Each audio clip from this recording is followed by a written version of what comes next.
서울 강북권의 경제 활성화를 위해 상업지역 총량제가 폐지됩니다. 상업시설을 현재의 3배까지 늘려 강남 수준으로 확대하기로 했습니다. 전 세계적인 전기차 수요 둔화 속에 배터리 업계가 한파를 맞고 있습니다. LG 에너지 솔루션의 공장 가동률이 처음으로 70%를 밑돌았습니다. 법원이 OCI 그룹과의 통합을 막기 위해 임종훈 전 한미약품 사장 측이 제기한 가처분 신청을 기각했습니다. 경영권 분쟁의 최종 승자는 오는 28일 주총에서 한가름날 전망입니다. 제네시스가 고성능 버전 마그마를 선보였습니다. 내년 양산을 시작하는 GV60 마그마를 세계 최초로 공개했습니다.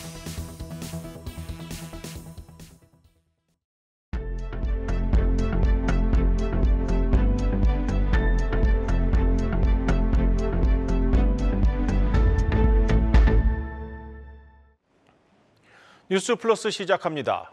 서울시가 대표적인 배드타운으로 꼽히는 서울 강북권에 대한 규제를 대거 풀기로 했습니다. 상업지역을 3배로 늘려 강남 수준으로 만들고 재건축 아파트의 용적률도 높여주기로 했습니다. 첫 소식 신동호 기자입니다. 서울 강북권의 대표 주거단지인 노원과 도봉, 강북구. 30년이 지난 노후된 아파트 단지들이 많지만 용적률이 300%에 육박해 재건축 사업이 어려운 곳입니다. 하지만 앞으로는 이른바 노도강을 비롯한 강북권 65개 단지, 4만 2천여 가구의 정비 사업에 속도가 붙을 전망입니다. 서울시는 강북권 내 고밀 재건축 단지의 용적률을 1.2배 확대하기로 했습니다. 이렇게 되면 기존 상한 용적률이 280%인 단지인 경우 360%까지 늘어나 사업성이 크게 높아집니다. 재건축 인허가 기간도 예전보다 5, 6년 앞당긴 신속 통합 기획을 활용하면서 정비 계획 기반을 동시 진행해 1년을 더 단축합니다. 특히 역세권에 위치한 3종 주거지는 준주거로 종상향하고 공공기여를 기존 15%에서 10%로 낮추는 인센티브가 제공됩니다. 종상향은 용도 지역을 바꾸는 것으로 변경이 되면 더 높고 넓게 건물을 지을 수 있습니다. 재개발, 재건축을 하고 싶은데 요건을 약간 갖추지 못해서 재개발, 재건축을 하지 못했던 단지들까지도 그 대상에 편입됨으로써 쾌적한 주거 환경으로 나아갈 수 있는 기반이 만들어지게 되는 셈입니다. 이제 거기에 용적률 완화와 공공기여의 축소가 동인이 되겠습니다. 서울시는 강북권의 상업시설을 지금보다 최대 3배까지 늘려 강남 수준으로 끌어올릴 방침입니다. 이를 위해 상업지역 총량제를 폐지하고 대규모 유휴부지는 민간기업의 혜택을 최대로 줘 일자리 거점 지역으로 만들기로 했습니다. 여기에 강북권 주민 누구나 20분 안에 공원과 하천에 갈 수 있도록 경의선 숲길 보행 네트워크 등을 추진합니다. 서울시는 강북권의 배드타운에서 벗어나 일자리와 경제가 살아나고 활력이 넘치는 신경제 도시로 만들 계획입니다. 한국경제TV 신동호입니다. 전 세계적인 전기차 수요 둔화 속에 배터리 업계가 한파를 맞고 있습니다. 이 세계 2위 배터리 업체 LG 에너지 솔루션의 공장 가동률이 처음으로 70%를 밑돌았습니다. 올해 1분기 영업 적자가 불가피하다는 전망이 나오고 있습니다. 강미선 기자입니다. LG 에너지 솔루션의 지난해 평균 가동률은 69.3%.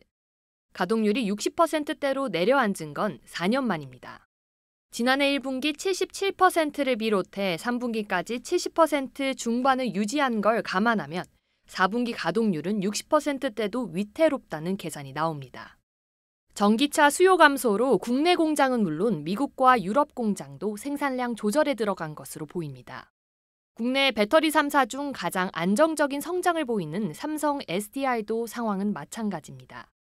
글로벌 IT 제품 수요 감소까지 더해져 원통형과 파우치형 배터리인 소형 전지 가동률은 지난해 76%로 1년 전 84%에 비해 뚝 떨어졌습니다. 가장 타격이 클 것으로 예상되는 전기차용 각형 배터리 가동률은 공개하지 않고 있습니다. SK온은 지난해 3분기까지 90%대 가동률을 보였지만 4분기 가동률이 급격히 낮아져 지난해 평균 가동률은 87.7%로 집계됐습니다. 업계와 시장에서는 지난해 4분기 가동률 급락이 1분기 실적에 반영될 것이라고 말합니다. 공장 가동률은 약 3에서 4개월 정도 시차를 두고 실적에 반영되기 때문입니다. 작년 4, 4분기에 영업이익률이 1%밖에 안 돼요. 1, 4분기는 적자일 가능성이 매우 큽니다. LG 같은 경우는 7자가 들어가야 돼요. 6자가 나오면 적자예요. 삼성은 8자가 들어가야 돼요. 7자가 들어가면 적자입니다. 규모가 달라서 그래요. 규모가. 지난해 4분기 LG 에너지솔루션의 영업이익은 3,382억 원. 미국 IRA 보조금을 빼면 영업이익은 881억 원에 불과합니다. 시장에선 가동률이 급격히 떨어진 1분기엔 보조금을 빼면 영업 적자가 불가피하다고 보고 있습니다. 작년 4분기부터 올해 1분기까지도 계속 완성차 업체들이 재고 조정을 하고 있거든요. 뭐가 많이 쌓여있는 상황이라 배터리 주문량은 좋지는 않습니다. 다만 자동차사들은 배터리사와 계약 당시 1년치 최소 보증 물량을 정하는데 다 소화를 못한 경우 이듬해 1분기 반영해주는 것이 관행입니다. 완성차 업체들이 최소 물량을 사줄 경우 영업 적자를 피할 수 있다는 의견도 있지만 현재 재고가 쌓인 자동차사들이 더 사줄지는 미지수입니다. 한국경제TV 강미선입니다. 한미약품과 OCI의 통합을 막기 위해 한미약품 창업주의 장남과 차남이 낸 가처분 신청을 법원이 기각했습니다. 이 법원에서 승부가 나지 않으면서 한미약품 경영권 분쟁의 최종 승자는 오는 28일 주주총회에서 최종 결정될 전망입니다. 박승원 기자의 보도입니다. 한미약품 창업주의 장차남인 임종윤, 종훈 형제가 OCI와의 통합에 반대해 신청한 신주 발행 금지 가처분을 법원이 오늘 기각했습니다. 이사회의 통합 결정과 관련해 송현숙 회장 등의 경영권과 지배권 강화 목적이 의심되기는 한다면서도 현저히 불공정한 방법으로 이뤄졌다고 단정하기는 어렵다는 겁니다. 그러면서 2년에 이르는 기간 투자회사 물색 등 장기간에 걸쳐 검토했고 내용과 과정을 볼 때 이사회 경영 판단은 존중돼야 할 것이라고 했습니다. 다만 이사회 경영 판단이 합리성과 적정성을 갖췄는지 등은 향후 주총에서 평가받아야 한다고 명시했습니다. 법원이 모녀 측 손을 들어주면서도 통합의 적정성은 주주총회에서 따질 문제라고 판단하면서 주총 표대결은 한층 치열해질 전망입니다. 양측 모두 확실한 과반을 점유하지 못한 상황. 하지만 지분 12%를 보유한 개인 최대 주주인 신동국 한양정밀 회장이 형제 측을 지지하면서 통합을 반대하는 형제 측이 다소 앞서고 있다는 분석입니다. 이런 가운데 캐스팅보트는 한미사이언스 지분 7.66%를 가진 국민연금이 쥐고 있습니다. 국민연금이 법원 판결에 따라 회사 측에 힘을 실어줄 가능성도 있지만 아직 의결권 행사 방침을 표명하지 않은 상태입니다. 법원의 판단은 절차적이나 법리적으로는 합당하다 합병이 그렇지만은 시적으로 주총을 통해서 시적 표대결을 통해봐야만이 최종적인. 이번 결정에 형제 측은 즉시 항고를, 본안 소송을 통해서도 이번 결정의 부당성에 관해 다툴 것이라고 밝혔습니다. 한국경제TV 박승원입니다.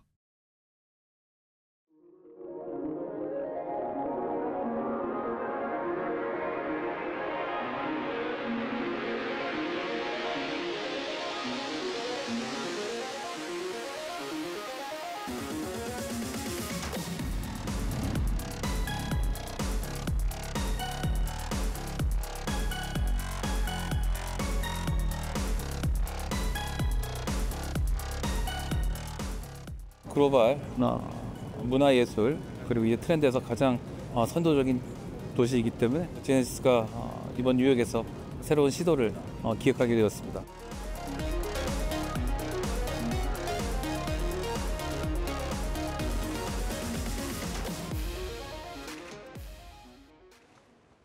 서울시가 앞으로 대형 리모델링 단지는 주변 지역과의 조화를 따지는 경관 심의를 한 번 더 하기로 했습니다. 그만큼 리모델링에 걸리는 시간이 더 늘어날 전망입니다. 양현주 기자의 단독 보도입니다. 대지 면적 3만 제곱미터가 넘는 송파구의 한 리모델링 추진단지입니다. 넓은 대지 위로 단지들이 길게 배치돼 있고 리모델링 추진을 축하하는 현수막도 붙어 있습니다. 앞으로 이곳처럼 규모가 큰 아파트의 경우 리모델링 사업이 더욱 어려워질 전망입니다. 한국경제TV가 입수한 서울시의 공문에 따르면 대지 면적 3만 제곱미터 이상의 리모델링 추진단지는 경관심의가 추가로 진행됩니다. 경관심의는 주변 지역과의 조화, 녹지 활용 등을 보는 것으로 통과하지 못하면 사업 자체를 할 수 없습니다. 기존엔 경관심의를 건축심의 단계 안에서 한 번만 진행했는데 앞 단계인 사전자문 단계에서 포괄적인 내용을 한 번 더 보겠다는 겁니다.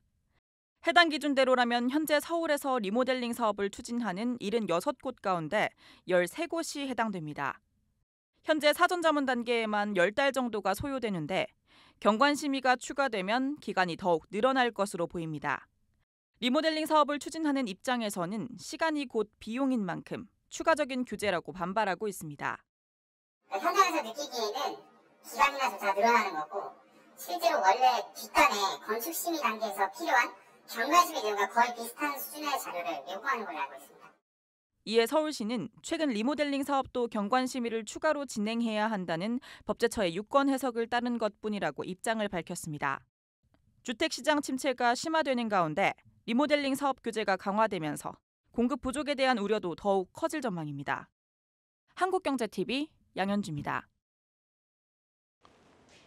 정부 부처들이 내년 예산안을 짤 때 지켜야 하는 일종의 가이드라인, 이 예산안 편성 지침이 오늘 공개됐습니다. 이 아껴 쓰고 깎겠다는 기조는 여전하지만 이 연구 개발과 저출산, 필수 의료 등 꼭 필요한 곳에는 예산을 집중 투입하기로 했습니다. 전민정 기자입니다. 건전재정 기조 확립, 정부가 밝힌 내년 예산안 편성 가이드라인의 핵심입니다. 지난해와 마찬가지로 나라 살림의 허리띠를 바짝 조여매겠다는 의미입니다. 정부가 조정할 수 있는 재량 지출은 10% 이상, 최소 12조 원 넘게 줄이고 모든 재정 사업의 타당성을 재검토해 성과가 낮으면 예산을 깎거나 폐지하기로 했습니다. 이처럼 재정 건전성은 높이면서도 R&D와 저출생 대응, 필수 지역 의료 확충 등 쓸 곳엔 확실히 쓰겠다는 방침도 밝혔습니다. 내년 예산안의 특징으로는 R&D 투자 시스템의 획기적 전환을 전제로 혁신 도전형 R&D를 대폭 확대하고 돌봄, 교육 부담 경감, 일자리 가정 양립 등 저출산 대응을 강화합니다. 특히 지난해 15%나 삭감됐던 R&D 예산은 대폭 늘어 30조 원대로 원상 복구될 것으로 보입니다. 윤석열 대통령도 이날 국무회의에서 내년 R&D 투자 규모가 대폭 확대될 것이라며 특히 AI, 첨단 바이오 등 국가 미래 전략 기술에 대한 대대적인 투자 증액을 예고했습니다. 다만 건전재정을 달성하겠다는 정부의 공언은 헛구호가 될 수 있다는 우려도 있습니다. 불안한 세수 증가에 긴축 예산으로 강도 높은 지출 구조 조정은 여의치 않은 상황. GDP 대비 나라 살림 적자를 3% 이내로 유지하는 재정 준칙 달성도 물 건너간 것 아니냐는 지적입니다. 미약한 경제 회복 하에서 수입이 충분히 회복되지 않으면 건전재정 기조 유지는 현실적으로 매우 어려운 과제가 되죠. 의무 지출의 증가세가 견조하게 유지되는 상황에서 재량 지출을 그러면 과도하게 줄여야 되는 부담을 안게 돼요. 일각에선 인건비가 대부분인 재량 지출 감축만으로는 한계가 있는 만큼 의무 지출 구조 조정까지 단행하는 획기적인 재정 개혁이 필요하다는 목소리도 나옵니다. 한국경제TV 전민정입니다.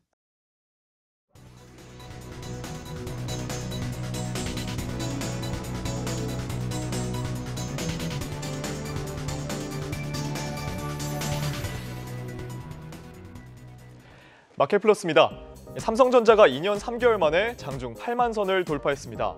오늘만 외국인과 기관이 총 7천억 원 가까이 사들였습니다. 이 외국인의 보유 비중은 오늘로 55%를 기록하며 1년 만에 5%포인트나 늘었습니다. 지난 20일 젠슨 황 엔비디아 CEO의 삼성전자 언급 이후 회사의 주가는 연일 상승했습니다. 삼성전자의 반도체 부문도 적자 행진을 끝내고 올 1분기 흑자 전환에 나설 것으로 보이면서 증권가에서는 10만 전자 가능성까지 점쳐지고 있습니다. 다만 삼성전자의 주 매물대를 보시면 7만 9천 원에서 8만 4천 원 사이에서 대략 10%의 매물이 자리 잡고 있어서 돌파하려면 추가적인 매수세 유입이 필수적인 상황입니다. 특히 개인 투자자의 경우 장기간 보유한 경우가 많아서 이들 대기 물량에 쏟아질 경우 돌파에 시간이 걸릴 수밖에 없는 상황입니다. 이 금융투자업계에서도 8만 원 이하에서 회사의 주식이 오랫동안 거래됐었던 만큼 8만 선 돌파가 상징적인 의미가 있는 탓에 오늘도 해당 가격에 매물이 몰렸다고 설명했습니다. 동시에 SK하이닉스에서도 매수세가 분산되면서 8만 선 안착에 진통을 겪고 있다고 전했습니다. 하지만 장기적인 관점에서의 삼성전자 주가 상승 가능성은 여전히 높을 것으로 전망됩니다. 실제로 3월에 발간된 증권사 리포트에서 삼성전자의 목표가는 평균 9만 6천 원을 기록했는데요. 이 AI 수요의 확대, D램과 낸드 메모리 같은 전통 메모리 반도체 산업의 부활 등이 장밋빛 전망의 이유로 꼽히고 있습니다. 여기에 더해 스마트폰 시장의 회복과 금리 인하까지 이어지면서 주가 상승에 추가적인 탄력을 보일 것으로도 기대되고 있습니다.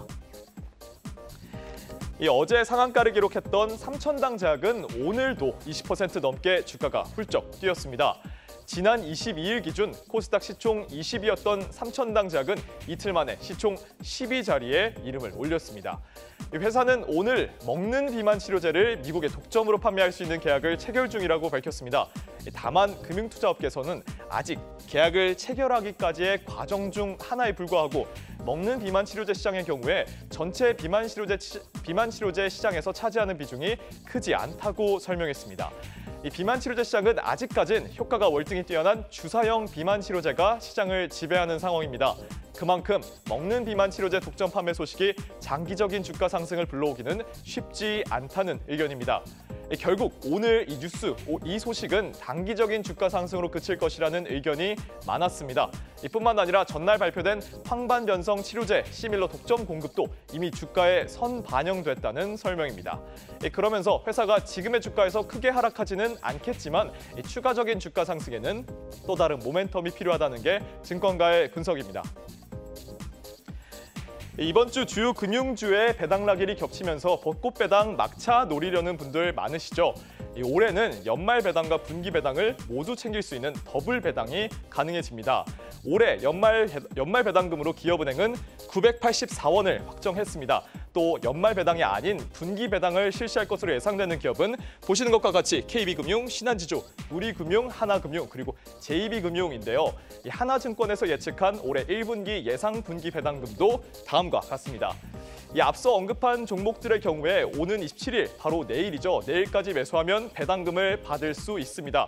물론 최근 들어서 이 배당락일이 다가오자 배당금보다도 더 큰 금액이 하락하는 종목들도 있었습니다. 다만 증권가에서는 최근 은행주에 대한 양호한 투자 심리 탓에 이 배당락일이 다가와서 배당금 이상 그 주가가 하락해도 이 주가 회복하는 데는 오랜 시간이 걸리지 않을 거라고 내놓았습니다. 지금까지 마켓플러스였습니다.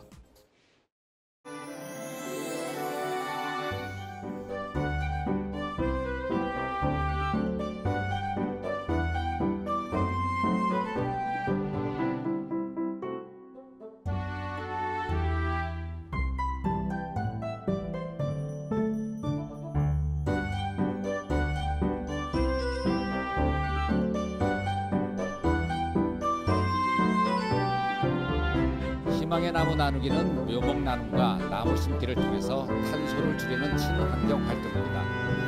앞으로도 저희 대상주식회사는 온실가스 제로 캠페인 앞장서며 환경 존중 실천을 위해 더욱 노력하겠습니다.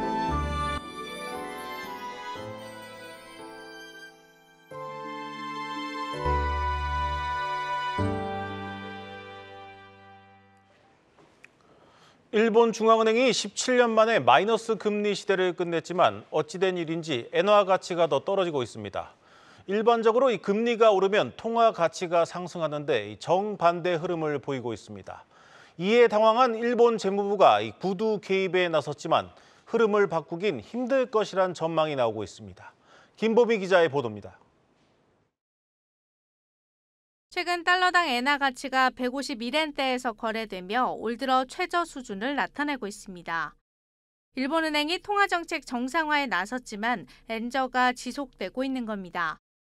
간다 마사토 일본 재무관은 언제든 환율 개입이 가능하다며 구두 개입까지 나선 상황. 하지만 전문가들은 적어도 6월까진 달러당 최대 155엔까지 치솟으며 엔화 가치 추가 하락이 나타날 걸로 내다봅니다. 달러당 155엔은 1990년 이후 34년 만에 최고 수준입니다. 일본 주식시장에 대한 뷰가 워낙 좋고 일본 주식이 올라가면 안전통화라는 속성 때문에 엔화가 약해지거든요. 그리고 중앙은행이 먼저 내리면서 달러가 강해지면 엔화도 약세로 가는 방향은 단기적으로 맞다라고 생각하고요. 엔화 반등 시점은 미국 연준의 금리 인하 시기에 달려있다는 시각이 지배적입니다. 빠르면 6월 혹은 7월을 기점으로 엔화 가치가 다시 오르면서 연말엔 달러당 130에서 140엔대에 이를 것이란 전망이 나옵니다. 이런 가운데 지난해부터 은행권 PB들은 고액자산가들에게 줄곧 엔화 분할 매수를 추천해왔던 상황.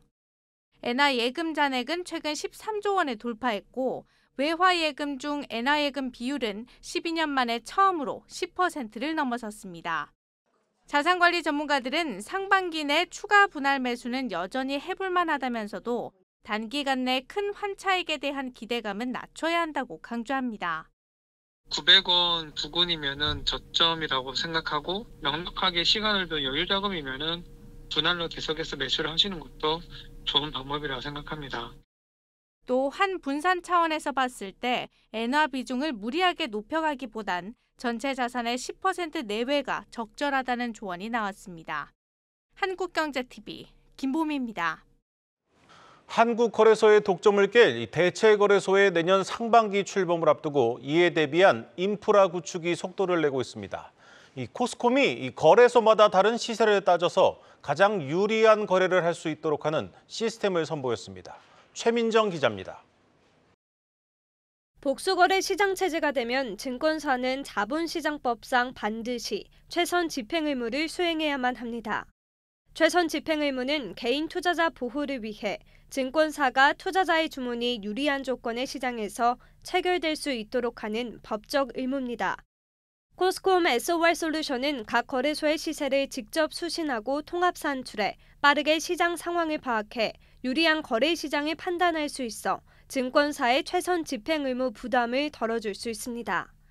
최근 SOR솔루션 개발을 완료한 코스콤은 증권사를 대상으로 SOR솔루션에 대한 모의 시연을 통해 투자자의 주문 접수부터 시장 결정 및 집행까지의 과정을 선보였습니다. 설명회에 참여한 증권업계 관계자 120여 명은 코스콤의 SOR솔루션의 작동 원리, 특 장점에 대한 관심을 보였고 코스콤은 증권사별 추가적인 보완 내용을 추가해 오는 5월 중 최종 버전을 만들 예정입니다. 특히 코스콤의 SOR솔루션은 각 시장의 거래량을 고려해 거래 시장을 결정한다는 강점을 가졌습니다. 단순히 해당 가격의 주문 잔량이 적은 시장으로 결정하는 것이 아닌 거래량 대비 잔량을 비교해 체결 가능성이 더 높은 거래 시장에 주문을 집행하기 때문입니다. 더불어 최선 집행 기준은 증권사 방침에 따라 거래 비용 우선, 가격 우선, 체결 가능성 우선 등 다 다른데 코스콤의 SOR솔루션을 사용하게 되면 증권사가 기본적으로 설정해 놓은 규칙 외에 투자자가 원하는 규칙을 넣을 수 있습니다. 증권사는 SOR솔루션을 통해 어떤 규칙으로 거래 시장이 선택되는지에 대한 정보와 관련 보고 및 통계 자료를 확인할 수 있어 이를 고객 응대에 활용할 수 있습니다. 최선의 체결이 될 수 있도록 다양한 룰을 제공하고 있는 건 기본이고 최선 집행의 처리 내역을 실시간으로 모니터링할 수 있고 투자자가 원하는 대로 체결이 되었는지 사후에 증적 데이터까지 저희가 직접 만들어드리고 있습니다.